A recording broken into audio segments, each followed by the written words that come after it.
vous les aveugles, à vous les sourds, à vous les lépreux, les assoiffés de Dieu, vous qui détruisez la parole de Dieu, vous qui cherchez Dieu dans les cieux, sachez à partir d'aujourd'hui que Dieu veut dire les cieux. Les cieux veulent dire l'éternité. L'éternité veut dire amour. Et l'amour créa tout. Et c'est comme ça que tout finira en amour. Apprenez à ne plus pécher et le pardon vous sera accordé. Considérez ceux qui vous critiquent comme ceux qui vous éduquent. Apprenez à partager car vous êtes des partages de l'amour divin. Amen. Bonjour la famille, bonsoir la famille, ça dépend de l'heure à laquelle vous me suivez en ce moment. Ici, c'est votre humble serviteur, Calice Évolution, le berger Tcha. À présent, je suis devant vous pour un nouveau numéro très important.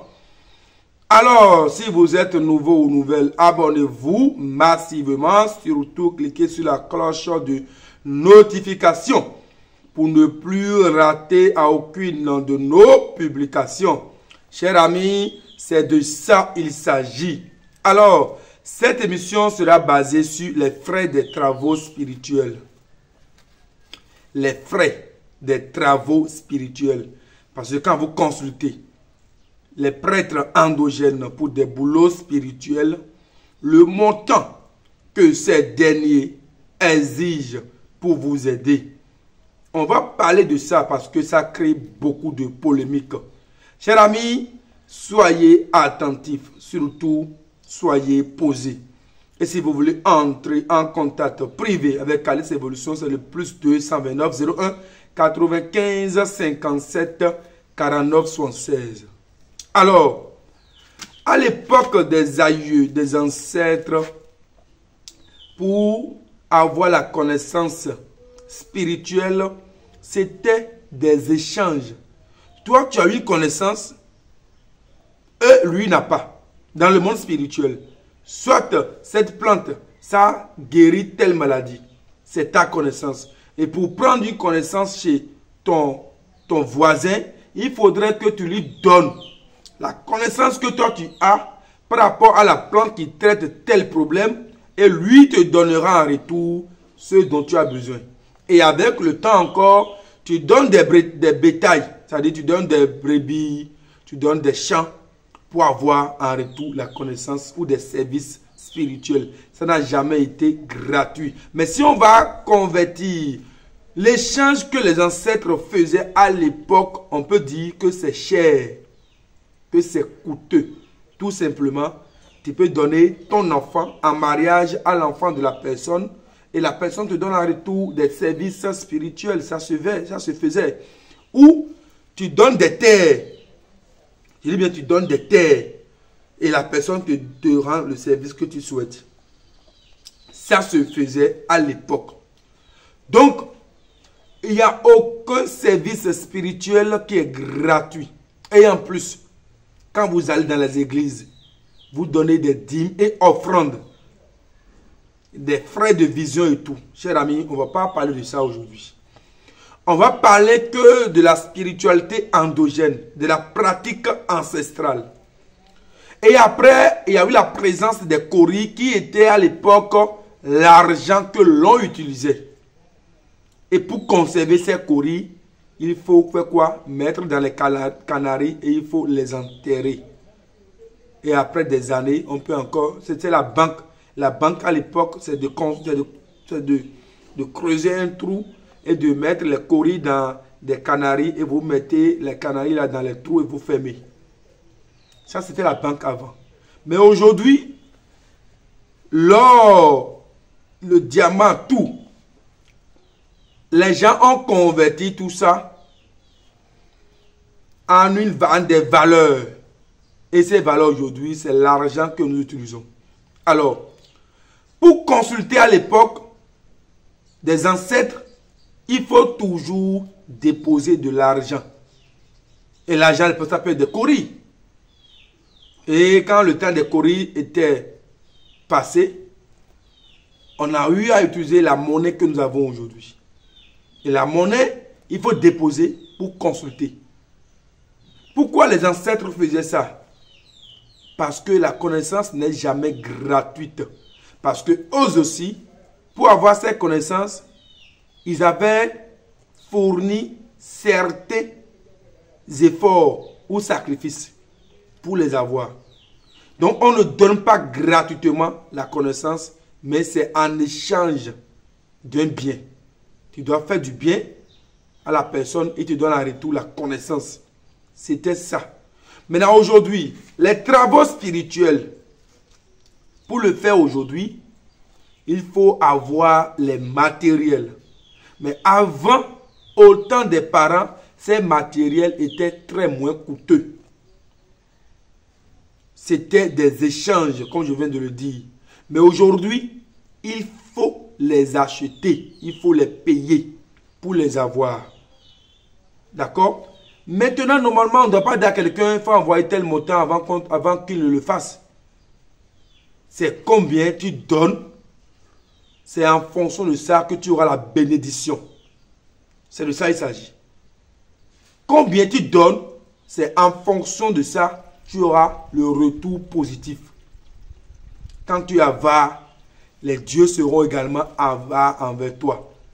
Parce que les dieux vont toujours passer par des gens pour t'aider. Cher ami, c'est de ça qu'il s'agit. Alors aujourd'hui, les frères des travaux spirituels créent beaucoup de polémiques. Jusqu'à ce que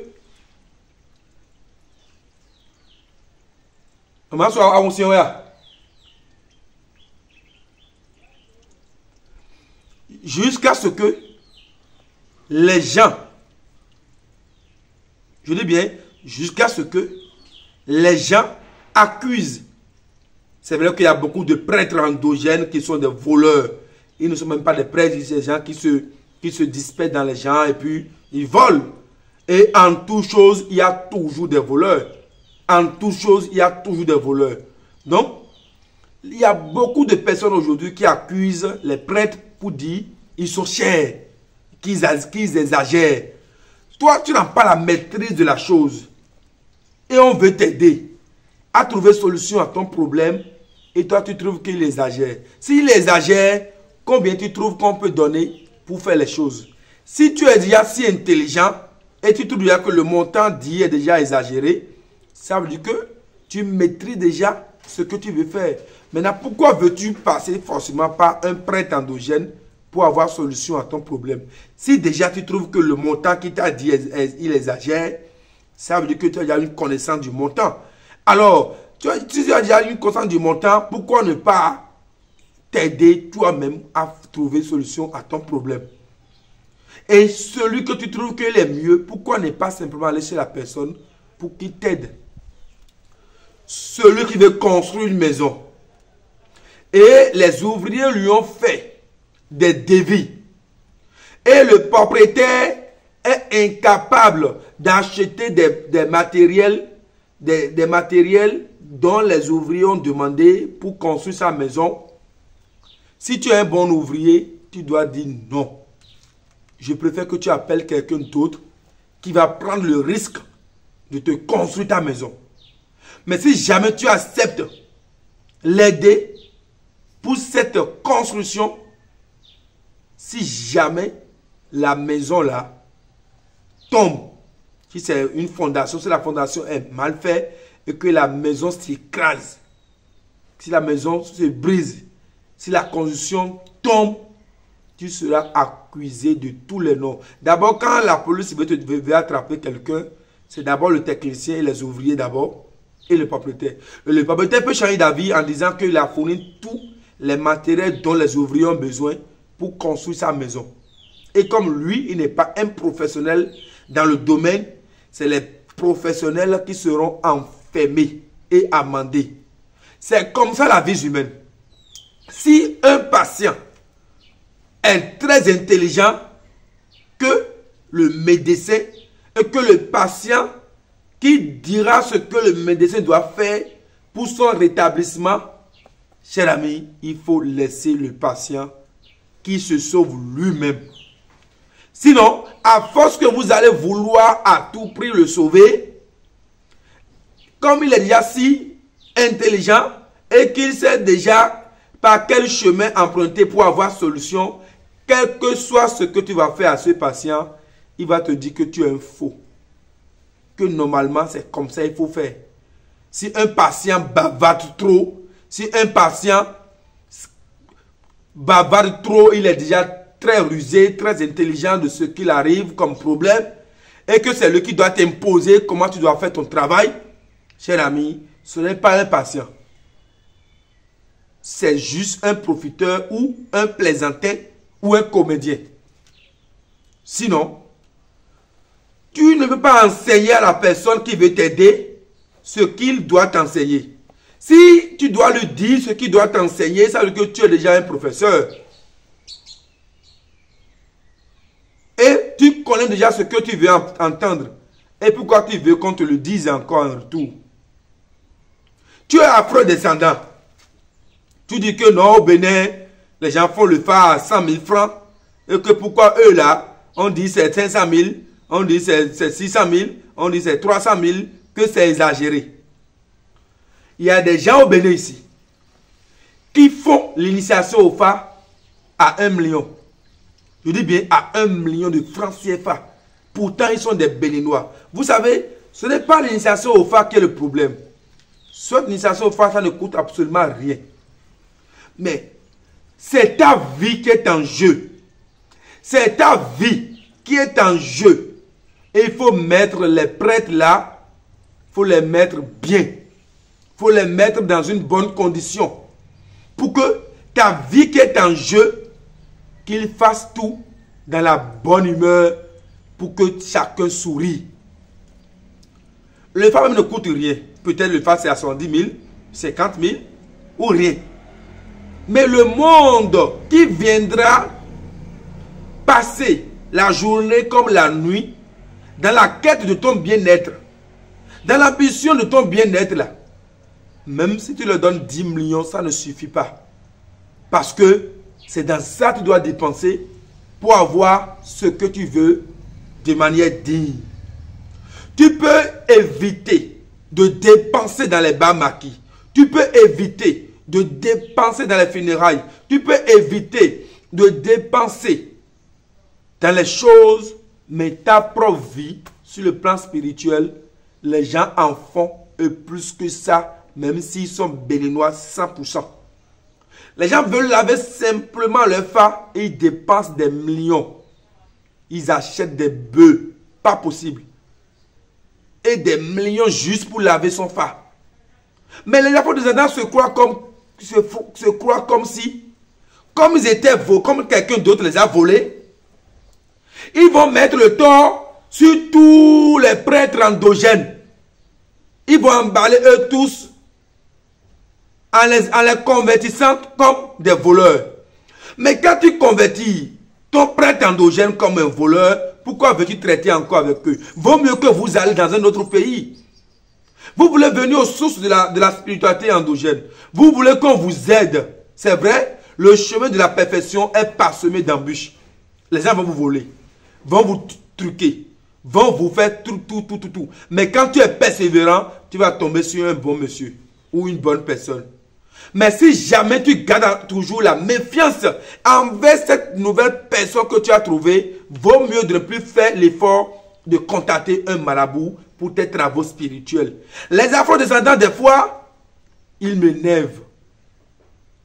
Ils m'énervent. Vous ne maîtrisez pas la chose. Les gens vous ont eu. Mais au lieu d'être persévérant pour tomber sur de bonnes personnes, pour qu'ils vous aident encore à la bouche. Comment vous allez imposer un prix à un prêtre endogène pour les travaux spirituels qui vous concernent? Vous n'êtes pas dans le pays. Vous finissez, vous partez. Mais vous allez vous initier au phare. Et après avoir vous initier au phare, il faut d'abord laver le phare. Et après, il faut faire les sacrifices liant au phare. Et après ça, il faut faire d'autres boulots c'est-à-dire il faut faire nécessairement d'autres boulots parce que vous n'êtes pas sur place. il faut vraiment, véritablement vous aider. Mais vous êtes à la bouche. La plupart, bien sûr, pas tout le monde. Pas tout le monde. Et à force de courir derrière la facilité, on n'a plus absolument rien. Dans le monde dans lequel on est, rien n'est gratuit. Il y a des gens, ils ont des bas maquis. Celui-ci vend sa boisson à 500 francs CFA. Mais dans l'autre coin, il vend pour lui à 5000 francs CFA. Quelqu'un qui est intelligent, qui a toutes ses intelligences en place, préférerait aller boire chez la personne qui vend l'unité à 5000 francs CFA parce que là-bas, il va se dire qu'il y a la qualité. Et en plus de la qualité, il sera entouré que des personnes de son rang. Ceux qui ont la capacité de payer un truc à 5000 francs. Car il sera entouré que des personnes de son rang. Mais si tu as la capacité de payer un truc de 5000 francs CFA et comme tu veux la facilité, tu viens maintenant consommer un truc de 500 francs CFA, il ne faut pas crier la qualité. Il ne faut pas juger la qualité. Il ne faut pas parler sur la qualité. Il faut consommer, il faut te lever. Même si tu vois que la date d'expiration de la nourriture que tu veux consommer ou de la boisson que tu veux consommer est déjà expirée, tu n'as pas à dire un seul mot parce que tu es en quête de la gratuité, de la facilité. Chers amis, vous pensez que le monde spirituel, c'est ce que vous... Vous pensez que c'est facile?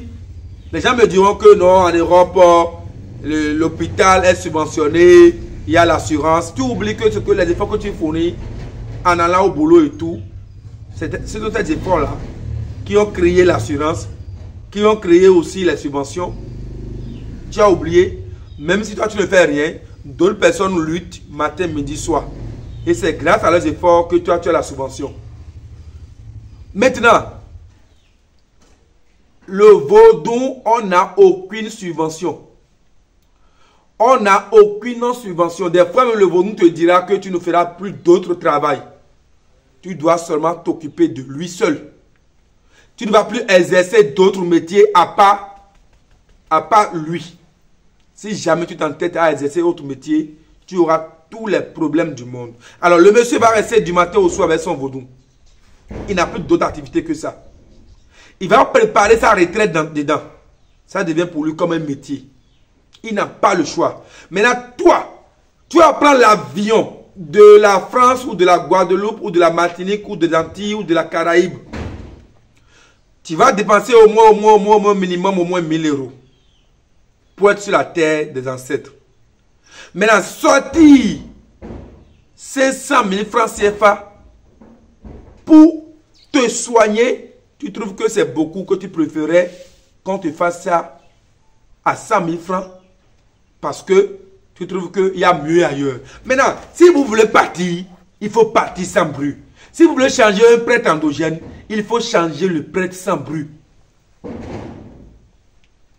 Parce qu'il ne pourra pas se tuer pour vous. Chacun, autant que nous sommes sur terre, on a tous nos problèmes. Très bien, on a tous nos problèmes. Maintenant, tes problèmes n'engagent que toi. C'est parce que tu as des problèmes que tu veux une solution. Mais il ne faut pas te dire que parce que toi tu as des problèmes, le médecin doit à tout prix te comprendre que tu as des problèmes et t'aider parce que tu as des problèmes. Non! La vie dans laquelle on est, c'est la jungle. Qui peut, pourra. Qui veut le faire. Ce n'est pas on t'oblige à le faire. Ce n'est pas une obligation. Mais la vie dans laquelle on est, c'est chacun pour soi, Dieu pour tous. C'est la jungle. Si tu te laisses emporter par la facilité, tu auras que tes yeux pour pleurer après. Parce que quand Dieu, le créateur des cieux et de la terre, va adresser une facture de la respiration que tu as, tu ne pourras pas payer. Si Dieu va adresser la facture Pour notre souffle de vie, aucun, ça dit parmi nous, la personne ne pourra payer. Mais la vie n'est pas ce que vous pensez au fait. La vie n'est pas... On n'est pas famille au fait. Le vaudou, non, le prêtre endogène n'est pas obligé d'être ta famille. Il n'est pas obligé d'être dans ta logique à toi. Non. Mais après les travaux, le retour qui vient vers lui, toi tu ne le sais pas. La lutte que lui mène pour empêcher les vautours qui voulaient dérober ta vie, qui se retournent contre le prêtre, là, toi tu n'es plus là. Vous n'êtes pas obligé d'être famille. Même si vous êtes femme et mari, mais la loi s'impose à tous. Je dis, mais la loi s'impose à tout le monde. Tu peux chercher l'argent et si tu viens au couvent, il peut te faire de grâce. C'est-à-dire, il fait tout et après te remet encore des monnaies. Pour dire, j'ai tout fait mes dépenses, voilà ta monnaie. Ça, c'est autre chose. Mais ça, c'est imposé à tout le monde. Et chaque temple a ses règles. Chaque couvent a ses réalités. Tu peux aller dans un autre couvent, on te fait tes boulots, tout à 0 francs. Ça, c'est la réalité de leur couvent. Ne dis pas que c'est parce que l'autre a fait à 100 000 francs CFA que tout le monde te fera à 100 000 francs CFA. La vie, ce n'est pas ça. Si la vie était comme ça, le même métier que vous exercez, pourquoi vous n'avez pas les mêmes salaires?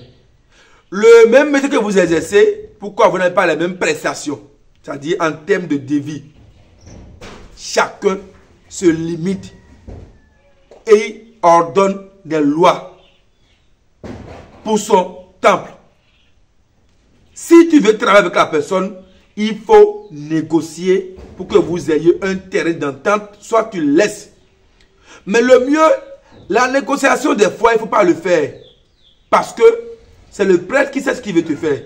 Si tu négocies par exemple, et que de 1, vous verrez à 0,50, lui te fera un boulot de 0,50 et non de 1.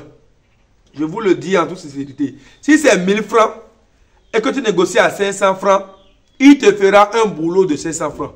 Il y a beaucoup de choses qui peuvent zapper. Et en plus, le monde qui sera là, lors de tes travaux spirituels, il va les diminuer. Parce que quelqu'un qui va laisser sa femme ou ses enfants, ou quelqu'un qui va laisser sa famille, et viendra t'aider toi dans ta délivrance. À la fin, il va rentrer pour dire, chérie, je suis rentré, bisous. C'est bisous, sa femme va manger. C'est impossible. En Europe, en Amérique, l'heure c'est l'argent. Le temps c'est l'argent. Je dis bien, l'heure c'est l'argent, le temps c'est l'argent. Il y a les coiffeurs. Ils vont te coiffer. Mais dans le temps qu'ils vont passer à te coiffer, il y a un tableau qui affiche le montant. Il y a les chauffeurs. Et c'est les taxis compteurs. Ils vont quitter 1 km à 1 km. C'est le taxi, la voiture qui va te dire le prix. Le temps, c'est l'argent. Money. C'est l'argent. Et si vous venez vous ressourcer dans la pratique ancestrale et que vous êtes à la bouche et vous voulez imposer vos montants, vous allez tomber. Les gens vont vous voler. Vous serez tout le temps arnaqué. Parce que en quête de la facilité, on finit toujours bas. Même au Bénin, tous ceux qui ont voulu se lancer dans la gratuité, profiter des autres, ils en ont tous fini mal. Ils sont finis tous mal. Parce que au lieu de prendre le long chemin, ils préfèrent les raccourcis. Les raccourcis, il y a l'arnaque, il y a le vol, il y a la prostitution, il y a tout. Mais au finish, eux tous, ils meurent. Au lieu de suivre le chemin de l'éducation, de l'enseignement, vous préférez prendre le chemin de la facilité, mais la fin n'est pas, la fin est dommage. Un patient qui se montre plus intelligent que son médecin, ce n'est pas une raison, ce n'est pas, il n'y a plus d'autre logique que de l'abandonner. Mais dans la vie, c'est la jungle. Et la loi s'impose à tout le monde. Pour ériger une divinité, prenons l'exemple de Trompeteur de Calafia, par exemple, il faut avoir des millions. Ces rituels d'abord, c'est des millions. Jusqu'à ce que tu deviendras prêtre de la chose, c'est des millions que tu dois dépenser. À moins que tu as juste installé quelque chose là comme une divinité. Ce n'est même pas la divinité. Un truc que tu as juste mis là pour voler les gens, c'est autre chose. Maintenant, le boulot que tu fais à des gens, c'est tout un programme. Mais si le programme est plus respecté, c'est le patient qui t'empêche de respecter tes programmes. Mais quand il va te quitter, arrivé dans son pays, il va commencer par crier que tu es un faux marabout. Qu'il a passé tout ton temps chez toi, que rien n'est fait. Que tu es un voleur, tu es un faux. Mais elle t'a imposé son montant. C'est comme un maçon qui veut te construire une maison. Tu lui as imposé ce qu'il doit faire. À la fin, si le plan qui est sorti n'est plus agréable à voir, ce n'est pas la faute au maçon, c'est toi. C'est toi qui as la bouche. Si on ne maîtrise pas quelque chose, il faut fermer la bouche. Mais si quelqu'un veut se montrer plus imposant, ne contactez pas. Calice Évolution, le berger beau, tcha-tcha, qui peut, je dis bien qui peut, se conformer à mes règles, à mes programmes, à mes décisions, seulement ceux-là peuvent me contacter. La vie, c'est la jungle. Si vous ne voulez pas vous conformer au règlement du temple Bochacha, ne me contactez pas. D'abord, je ne suis pas en quête de la clientèle. Je suis en quête des patients, des malades. La clientèle rentre dans le business. Vous venez me rendre riche. Non. Je suis en quête des patients, des malades. Ceux qui veulent changer leur mode de vie, leur situation. C'est vous, je veux.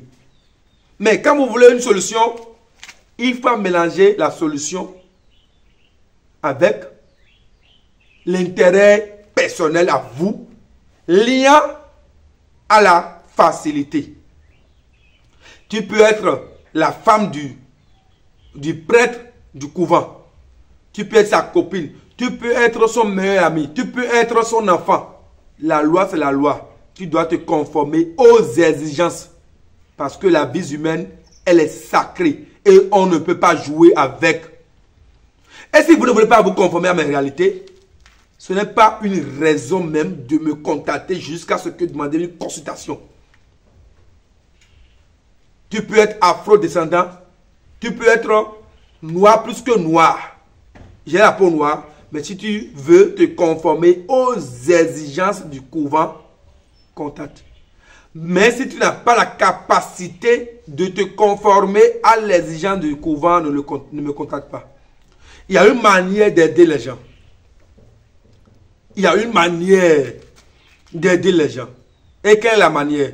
Tu veux aider quelqu'un d'autre. Et tu es sur son boulot. Tu sais que ces matériels vont rester. D'accord? Maintenant, il y a un frère qui m'a contacté. Mais les moyens qu'il a n'est pas trop ajusté pour le boulot ou le programme qu'on a pour lui. On peut regarder dans les matériels qu'on a pour lui dire, on peut t'aider. On peut t'aider. Et en cela, on va t'aider. Mais si ça devient une imposition, chers amis, les bons comptes font les bons amis. Si vous ne réglez pas les choses dès à présent, demain, ça vous sera difficile de vous en sortir. Ces afro-descendants croient que l'Afrique ne les aime pas. C'est parce qu'à un moment donné, eux aussi, les gens l'ont beaucoup volé. Les gens l'ont beaucoup arnaqué. Ils étaient beaucoup dupés.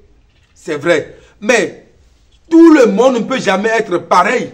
Si vous mettez dans votre tête que tout le monde est comme ceux qui vous ont volé, vous allez vous barrer la route. Faites beaucoup attention. Ne suivez pas la gratuité. Suivez quelqu'un dont vous avez confiance. En qui vous avez confiance. Et vous êtes sûr que cette personne peut m'aider. Il faut négocier. Il faut avoir la stratégie de négocier. Parce que lui aussi, il a un programme pour vous. Mais si le programme est mal fait, le programme est bâclé, c'est encore vous qui allez courir pour dire qu'il n'est pas performant. Alors que les divinités ont demandé des moutons. Vous êtes incapable de le faire. Les divinités ont demandé ci et ça. on a juste fait quoi? On a juste diminué les matériels pour juste vous faire plaisir. Alors qu'on n'est pas obligé de vous faire plaisir. On est obligé d'imposer la loi du couvent pour que vous ayez la satisfaction à vos problèmes. Parce que la santé s'impose. Il y a beaucoup de personnes maintenant, s'ils consomment telle nourriture, ils vont tomber ou bien vont tomber malades. Alors, pourquoi en consommer? Ça veut dire que tu fais l'effort et tu ne consommes plus ça. C'est comme ça aussi dans les couvents. Il faut se conformer à l'exigence du prêtre. Sinon, il va faire semblant de vous aider. Et vous allez perdre votre temps. Et après, vous allez crier que le vaudou des Béninois, des Africains, de ci, de ça, c'est ci et de ça. Même à l'église, les personnes ne vous réclament pas de l'argent. Qu'est-ce qui est gratuit, c'était? Même dans les hôpitaux, quand je dis ça, les gens disent que non, que c'est différent, que là-bas c'est la subvention. Si les hôpitaux ont les mérites de la subvention et que l'État les accompagne dont vous parlez là. Ce n'est pas les efforts de la population, du peuple. L'État c'est qui? L'État c'est toi, c'est moi. Donc ce sont les efforts qui ont permis à l'État de subventionner l'hôpital. Mais le vaudou, est-ce qu'on a un temple digne jusqu'à ce que l'État intervienne, jusqu'à ce que l'État subventionne nos moutons, nos poulets, nos coqs, nos parfums, nos poudres? Non. Il n'y a pas un marché adéquat où tu vas aller acheter les choses subventionnées par l'État. C'est vrai que nous-mêmes on prie pour qu'un jour l'État subventionne nos produits.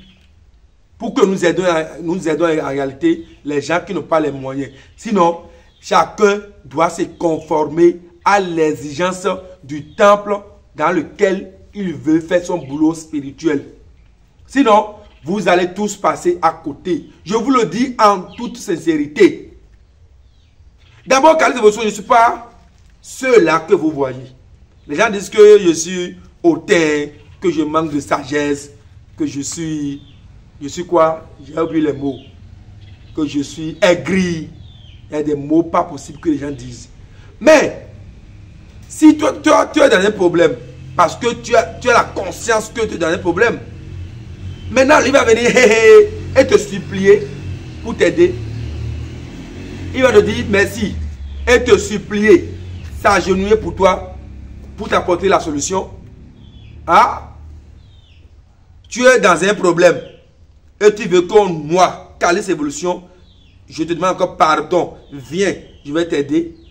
Si tu n'as pas la conscience de la situation dans laquelle tu es, je ne pourrai pas t'aider. Un malade qui n'a pas la conscience de sa maladie, quels que soient les médicaments que le médecin va lui donner, il n'aura jamais la satisfaction. Parce que lui-même, il n'a pas une foi. Il n'a pas une foi. Il n'a pas une foi. Il n'a pas une conscience positive liée à la maladie dans laquelle il se trouve. Si jamais il est encore plus pressé que la guérison, ou bien il est encore plus pressé, plus que le rythme du médecin, il va mourir. Parce que si le médecin lui donne 2 médicaments, il va les consommer à la fois. Alors qu'on dit un matin, un soir, un midi. Maintenant, lui, il va prendre les 3 coups. Il boit le matin. Il va mourir. C'est surdosage. Maintenant, s'il n'a pas la conscience de sa maladie et que tu donnes des médicaments, il ne va pas boire. Vaut mieux t'écarter. La vie, elle est individuelle. C'est la jungle. Si quelqu'un ne veut pas évoluer avec toi, ne perdez pas votre temps. Il faut gagner le temps en aidant les autres qui sont prêts pour leur solution. Si d'autres personnes ne veulent pas, si d'autres personnes sont déjà prêtes, il faut perdre tes énergies sur ceux-là qui sont prêts pour que tu les aides. Il n'y a pas amitié dans Vaudou. Il n'y a pas la famille dans Vaudou. L'exigence, c'est l'exigence. Le vaudou t'interdit la consommation de cochon. Pas parce que tu es le fils du marabout que toi tu vas en consommer. Pas parce que tu es la femme du marabout que tu vas en consommer. C'est conformé à tout le monde. C'est une interdiction et c'est imposé, c'est ça. Si le vaudou te dit avant que je te fasse un boulot, je dois avoir un mouton, Il n'y a pas à faire que je suis le prêtre du vaudou pour qu'il me fasse un boulot. Je ne dois pas donner mon temps au vaudou. Jamais. Tu dois te conformer à la loi. La loi, c'est la loi. Et c'est imposé. Donc, en conclusion, si quelqu'un n'est pas prêt pour qu'on l'aide, ne me contactez pas. Si quelqu'un n'est pas prêt pour qu'on l'apporte une solution, ne me contactez pas. Si vous dites un montant que vous ne voulez pas négocier, ne me jugez pas. Prenez simplement votre chemin. Il y a beaucoup de prêtres endogènes, il y a beaucoup de vaudous. Ils vont vous aider. La vie, c'est un choix. C'est ça ou c'est pas ça. Et on reste amis. Si l'amitié, tu ne le veux pas aussi, tant pis. La vie, c'est un choix. C'est ça ou c'est pas ça. Alors, ceux qui ont de bonnes intentions, qui sont toujours avec moi et qui veulent toujours rester avec moi, je vous encourage de rester. Si vous n'avez pas les moyens ou vous avez des moyens ou pas, je suis toujours derrière vous. Mais d'autres personnes qui vont venir s'ajouter à vous, s'ils ne veulent pas se conformer aux exigences du couvent, qu'ils prennent leur chemin. La vie, ce n'est pas la gratuité. La vie, la loi divine s'impose à tout le monde. Alors, tu as une bonne conscience, tu veux qu'on t'aide, tu veux faire une consultation approfondie liée à ta vie, une consultation, communication directe à ta vie, compose le plus 229 01 95 57 49 76. Tu veux faire d'autres travaux spirituels, c'est toujours le plus 229 01 95 57 49 76. Vous qui avez une bonne conscience, Calis Évolution, le berger beau tcha. Je vous dis, je suis toujours disponible pour vous, matin, midi, soir, et Dieu et les membres de nos ancêtres nous guidera toujours dans la bonne direction. Je dis bien, Dieu et les membres de nos ancêtres nous guideront toujours dans la lumière afin que notre collaboration puisse avoir des effets positifs. Surtout, le chemin qui mène vers le bonheur est toujours parsemé d'embûches. Quelles que soient les tragédies que vous avez eues, quelles que soient les duperies que vous aviez vécues, quels que soient les vols que vous aviez subis, chers amis, le chemin qui mène vers la direction éternelle, vers la direction de la lumière est toujours parsemé d'embûches ou d'épreuves. Je vous remercie surtout, soyez connectés et n'écoutez pas les on-dit. La vie, elle est individuelle, que chacun assume sa vie. Je vous remercie, à très bientôt. Écoute frère, l'homme n'est que trois choses dans la vie. Ce que tu es, ce que tu as envie d'être et ce que les autres pensent de toi. Alors, accomplis ta mission sur terre. Regarde pas les autres frères. Regarde devant toi. Ne regarde jamais derrière.